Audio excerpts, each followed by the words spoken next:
Hello, and welcome to Linux Action News, episode 239, recorded on May 5th, 2022. I'm Chris. And I'm Wes. Hello, Wes. Let's do the news. And let's start with Google's work to add encryption to Linux's Hibernation support in an effort to improve security for Chromebooks.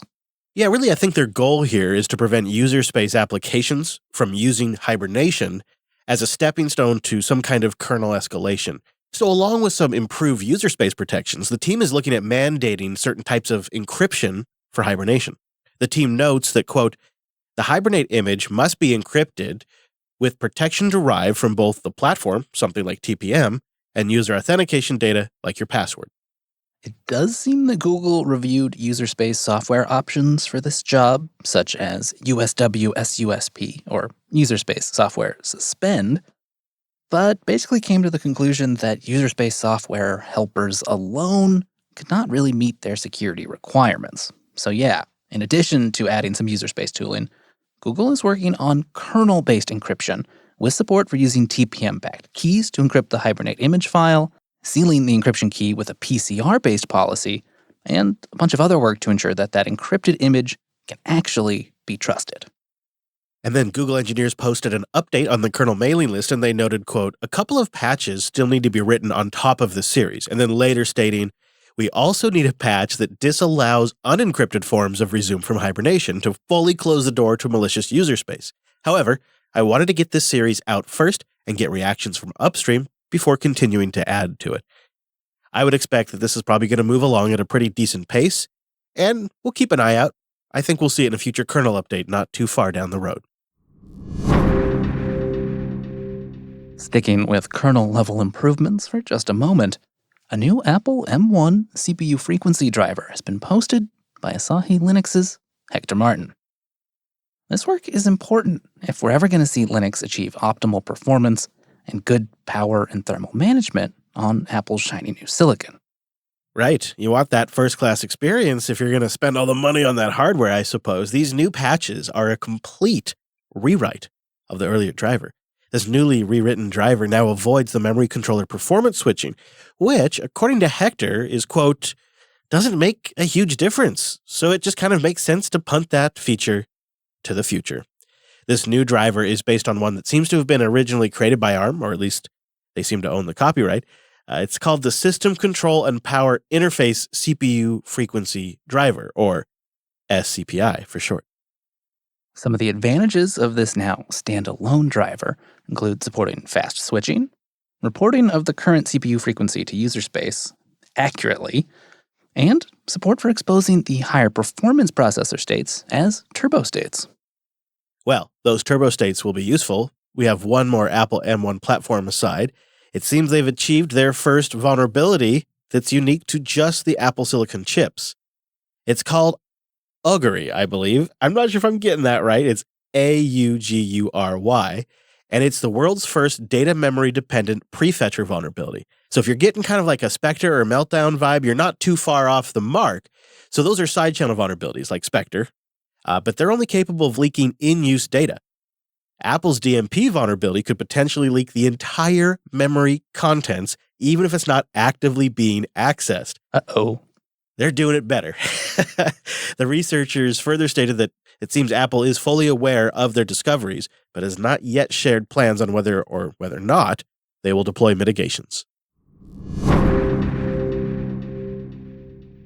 Linux 5.19 is looking like another exciting release of our beloved kernel, and it seems a very useful feature is in the works, one that enables initiating firmware updates via sysfs. Intel engineers worked on this one initially for their FPGA-based PCIe cards. They were building an ability to trigger a firmware update from user space after a boot.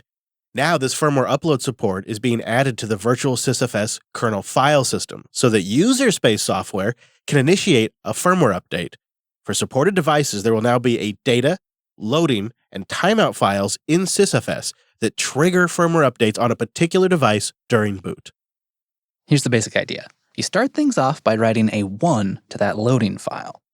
Then you can take the binary contents of whatever firmware blob you're trying to use for update, and then just write that to the data file, maybe using something like cat or dd. Once that's done, you go back to the loading file and you write a 0 to tell the kernel, all done, it's your business now. After that, the kernel uses its existing functionality for firmware updates and does everything for you. It's really quite neat if you think about the days when we had to go reboot into FreeDOS to apply firmware updates or something, and now you can do kind of the same thing with little more than a bash script. And a quick heads up for you Matrix admins out there. The Matrix community has released a high-severity fix for the matrix-appservice-irc bridge. The vulnerability could allow an attacker to manipulate a Matrix user into executing IRC commands by having them reply to a maliciously crafted message. Yeah, it seems an incorrect handling of a carriage return character meant that the message could be sent to the IRC server verbatim rather than as a message to a specific channel. The vulnerability has been patched in Node IRC version 1.2.1, and of course, also in matrix-appservice-irc 0.34.0. Also in Matrix-related news this week, we got an update on the GNOME Foundation's complicated relationship with Matrix and IRC. We'll have a link in the show notes if you want the full story, but it seems that after years of uncertainty and a polarized community split between Matrix and IRC, the Foundation is deciding to embrace Matrix as their default and preferred platform, with IRC remaining bridged and available, but secondary in nature. The decision was reached partially based on a survey of the GNOME community itself, and from that data, it became clear that while both Matrix and IRC were popular top contenders for a preferred chat platform within the community, Matrix was preferred by newer members. And IRC, well, it had a far more mixed rating, with some users really loving it, but other users kinda despising it. It was also noted in the post that the federated and open nature of Matrix really was an extra point in its favor. Quote, "People can join our conversations whether they have a matrix.org account, a KDE one, a Mozilla one, or whatever provider they want to use. It's the modern-day mailing list, in effect." Now, as to whether or not they take on the challenge of self-hosting that instance, or paying Element-hosted services to do it for them, that will be answered separately. Linode.com/LAN. Go there to get $100 in 60-day credit on a new account, and you go there to support the show. And Linode has pricing that's 30 to 50% cheaper than the major hyperscalers out there that want to lock you into their esoteric platforms. It's how we've built everything we run in the cloud for the last few years. It's easy to use, and it's powerful. And Linode just recently announced that their managed database service is now generally available with support for MySQL in all of their global data centers. And I can tell you one thing that I have learned. If I can outsource something like database management to a company like Linode, that's a win-win for somebody like me. Not that we couldn't run it, or I couldn't at least talk Wes into running it, but honestly, Linode does this stuff so well. They have super fast systems, crazy fast hard drives, 40 gigabit connections coming into the machines.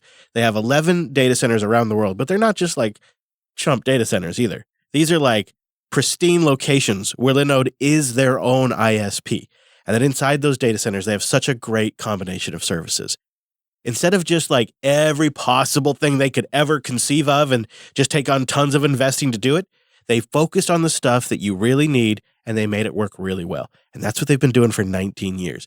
They have S3-compatible object storage that we use the crap out of, cloud firewalls, DDoS protection, VLAN support, and a powerful DNS manager. And one of the best things if you're in a large organization is they'll snap right into your infrastructure management. Terraform, Kubernetes, you're going to get it done over there. And if you ever have any problems, they have the best support. Number one feedback signal I get from our audience is I tried out Linode, it's amazing, but wow, did the support blow me away. And I think people's first impressions is, oh, this is great, this UI is fantastic, these selections are good, performance is great. But then when you get in a bind at some point, Linode's support really comes through. So go try it out for yourself and get $100 in 60-day credit, and you can support the show. It's a great chance to learn and a great chance to support Linux Action News. So go to linode.com/LAN. That's where you go to get $100 in 60-day credit. linode.com/LAN. linux.ting.com. And a big thank you to Ting for sponsoring Linux Action News. Go see how much you could save and then take $25 off of that by going to linux.ting.com. It's a smarter way to do mobile. You can start saving money right now and save money every single month. They're a mobile virtual network operator, so they work at a level above digging holes into the ground. That means Ting focuses on their customers, they focus on their value and their deals, and they really make a great competitive offering. They were recently named the #1 carrier by Consumer Reports in 2021. And they have the same nationwide coverage, a great mix of plans, LTE and 5G data that you might expect from those duopolies, but you're interfacing with Ting, and they're straightforward plans, and they're no contracts. I've been a Ting customer since 2013 because it's a smarter way to do mobile. If somehow we could hit the reboot button on the mobile industry in the United States, they would have to be built like this just to be competitive. I'm so glad Ting's out there to just keep pressure on the industry to stay competitive, and Ting is better than anybody else. So go try it by going to linux.ting.com and take $25 off a phone, or if you bring a phone, they'll give you $25 in service credit. Sometimes that pays for more than your first month. That's how great Ting is. So go get started today. linux.ting.com. A community project to bring Steam Deck's operating system into a generic, installable format and replicate something close to the official SteamOS experience caught our eye this week. It's dubbed Hollow ISO. You might ask, how is this possible, considering we have yet to see the official release of SteamOS 3? Well, SteamOS is built on open source. So this is actually a community effort to sort of reverse engineer what folks are seeing and experiencing on the Steam Deck. And since SteamOS 3.0 is based on Arch, build that back up themselves. The aim here, at least at first, is to offer 3 different installer types. You've got bare bones, which is just OS only, basically resembles pretty much a vanilla Arch install. There's also game-only mode. If, you're a serious gamer, you don't need any Linux desktops. You just get the Steam Deck UI, which currently only works on AMD GPUs, it sounds like, and doesn't include a desktop environment, just for gaming. Or, lastly, you can get the Deck Experience, which is the full SteamOS 3 experience with proper session switching, KDE Plasma good to go, media apps, and even Chromium. I guess the people are tired of waiting for Valve to release SteamOS 3. If our GitHub sleuthing is correct, the creator of this ambitious project might still be in high school, but either way, it makes it even more impressive in my opinion. Right now, the Hollow ISO project has some major functionality working. I mean, it boots, it gets to the Deck UI, you can even access the Plasma desktop. Wes, I'm pretty sure you gave this a go before the show.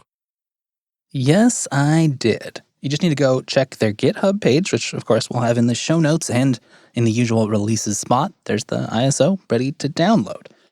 Now, you will need UEFI enabled, and they do recommend AMD hardware at the moment. Intel can work with some downgrading to get a Mesa version. Not sure about NVIDIA.